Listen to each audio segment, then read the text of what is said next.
Hey, what is going on, everybody? Welcome back for our 8th Mountain Summit Virtual.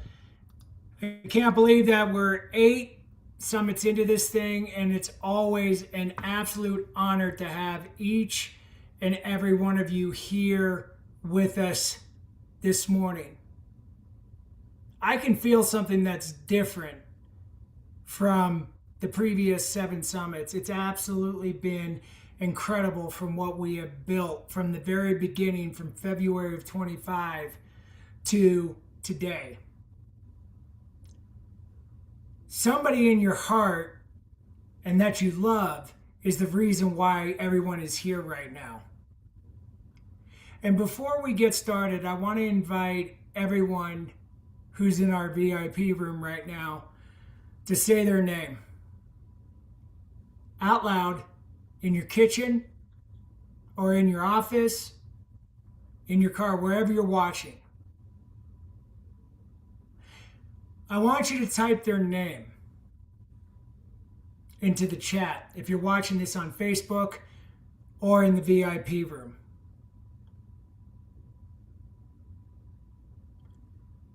When you type their name into the chats,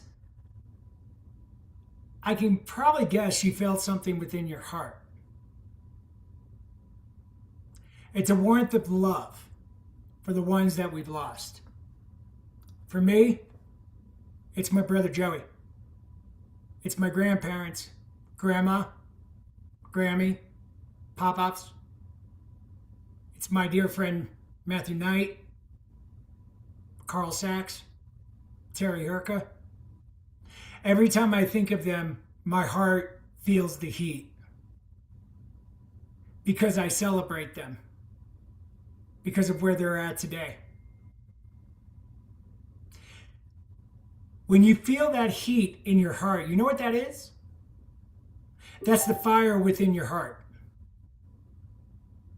That's what this entire mountain is about. And for the next 2 days, we're going to do something radical with it. And I want to welcome each and every one of you that's in the VIP room. Welcome to Base Camp. Welcome to our 8th Mountain Summit Virtual. My name is David Vrablik, and I'm the founder and president of New Beginnings Motivation, which is in honor of my brother Joseph Theodore Vrablik Jr., son of Gail Vrablik and Joe Vrablik, 14-time Ironman finisher. And today, family, we're going to climb the mountain. Before we take any single step up this mountain, I need to tear something down. Because the world has been lying to us. A couple of days ago, I was sitting on the front porch with my parents and a very dear friend, Dave. I didn't say much during this conversation because I wanted to sit there and listen to Dave. Because Dave suffered loss within his life, like all of us here on the mountain. And something I didn't realize up until this past Sunday, and it's thanks to what Dave shared with us, was did I ever reconcile the loss of the brother? And after thinking about that, I actually have. And that's because the way that I reconciled that was by honoring Joe's legacy, by creating this movement. Because after Joe passed away, I was running away what I was called to do. A lot of people tells us that time heals the loss of a loved one. And if we just allow it and let that time take over, what they don't tell us is that if you allow time to continue to go by, that's when grief can really sink its teeth into us and pull us down. That's when the depression can set in if you allow it to choose it. And time goes by before you know it. A lot of people don't know. After Joe passed away, I became angry. I didn't have zest for the life that I once had because I didn't have my best friend with me anymore. I do have a bestie in my life, a best friend, but that friend could not come to the caliber of friendship that Joe and I had and have to this day. And when I was sitting there on the front porch listening to Dave, and I was looking back, I realized in that moment that being able to reconcile that Joe was no longer here with us on earth and being actually to celebrate where he was and is. I don't know if it's validation or anything like that, but it was a moment where I was jealous, to be honest with you, because he didn't have a care in his world anymore. He didn't have fear that he had to worry about. And knowing him, he was up in heaven playing golf with my grandfather, because I know my grandfather, my dad's dad, absolutely loved playing golf. And when I realized, that's when it clicked. That's when the fire erupted, because I knew that we built something special here. A lot of people stay stuck in the grief and they feel like they have to move on from the loss. But here's the thing, we don't have to move on from the life. We can carry it forward with the fire within our heart and soul by sharing different types of stories that we have within our hearts. And for a very long time, when I first started this out 8 years ago, yeah, I would talk about Joe, but I wouldn't talk about others in my life that built me to who I am today, such as my grandfather, my grandmothers, my friend Matt Knight, who I knew back in Apollo Beach, Florida, Carl Sachs.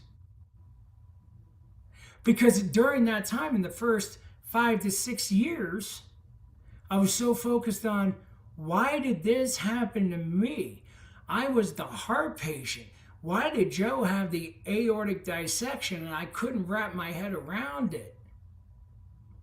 I started thinking to myself, this doesn't happen to other people. Nobody's ever going to understand the pain and the grief that I'm going through. I started listening to the negative of those around me by saying, no one's ever going to understand what it's like to lose a brother or to lose a son or a nephew or a cousin in their life. And that started to make me negative, toxic.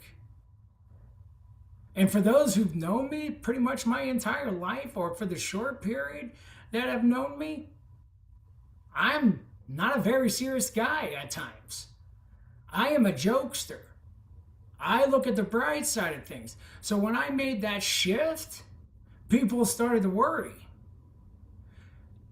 And about 1.5 years ago, when 2 men in my life said, would you stop running away from what you're called to do? AKA helping and serving those and building a movement where they can come and talk about their loss. I come by it honestly. I can be a pretty stubborn person. And there are times in my life that even certain family members, who I won't say their names, when they tell me I have to do something, sometimes I don't want to listen. And when I realize that they're right, I don't always go and tell them that they're right because I don't want to admit that I was wrong. But I was glad that I listened to those two brothers of mine. And that's what the Mountain Summit Virtual is all about.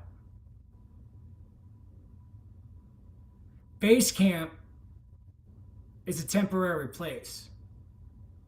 It's a place where we come in and prepare to begin the healing process, to prepare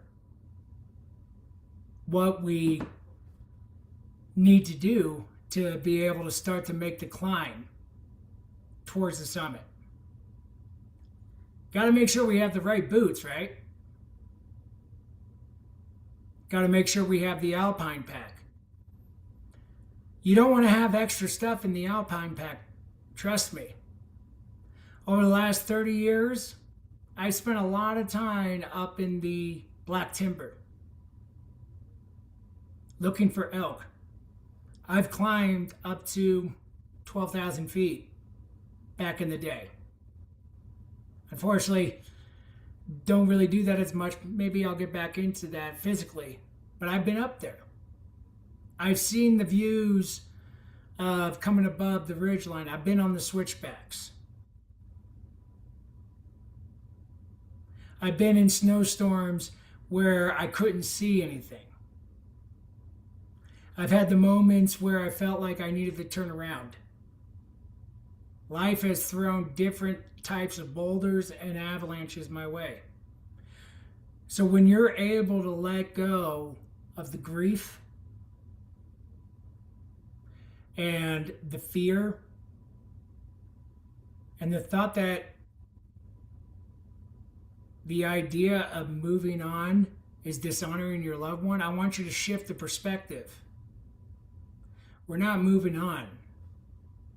We're carrying them forward with us as we go up the mountain.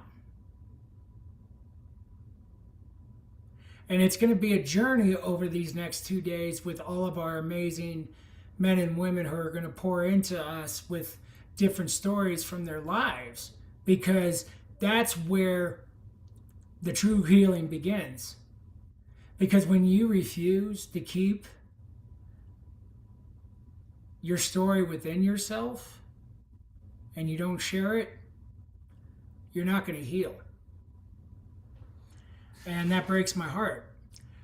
And as we get ready to introduce our first speaker, I'm going to open this up to our VIP room and we're going to have a little discussion. I know we've got a couple of people here with us as we hang out and wait for an amazing soul to come in and join us. I'm excited to see how today unfolds. So we're going to kick this over. I'm going to ask Miss Deb Rossman to unmute herself.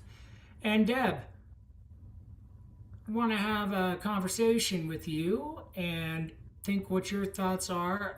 You've been a part of this with us now for, I think, what is this, your 5th or 6th climb with us? I think, yeah, whatever the autumn, the fall climb 2025. So I wasn't here at the very beginning in February, but by the fall, circumstances put our trajectory in an intersecting path. And we were talking about that this morning, and how something that on the surface might seem like a kerfuffle is a miracle. And I am so honored, thrilled, blessed to be part of this community.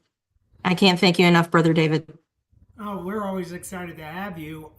What was your first experience? Talk about joining us for the first time and what it was um, like as a like quick turnaround moment to be a speaker, and then um, going through the process with everybody.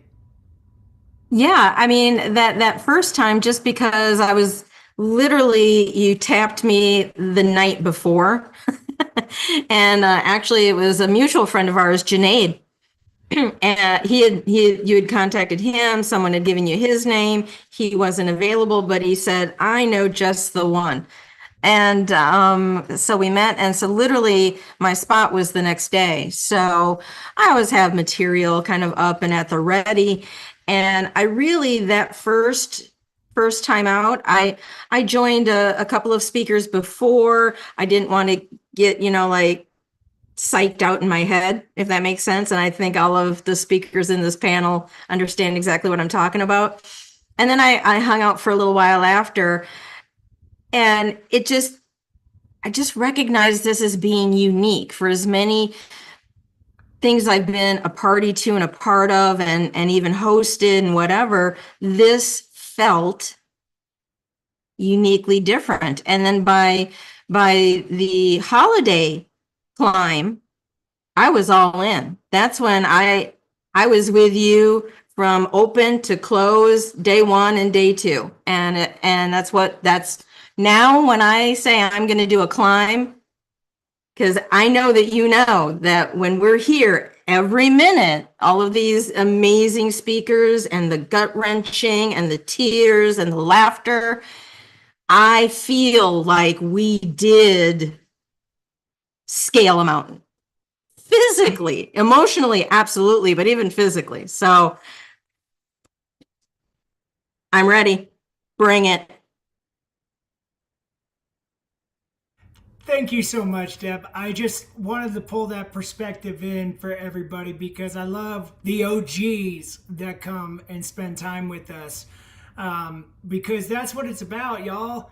Like I shared, we're here to build everybody up. I mean, loss is a very heavy thing, and we want to encourage everybody. This summit is about carrying the fire forward.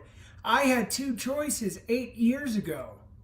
I could have fallen apart and not done anything with my life and stayed stuck in the grief after losing my brother, because there's two people here, but really one person here that knows how close Joey and I were, and that's my mother.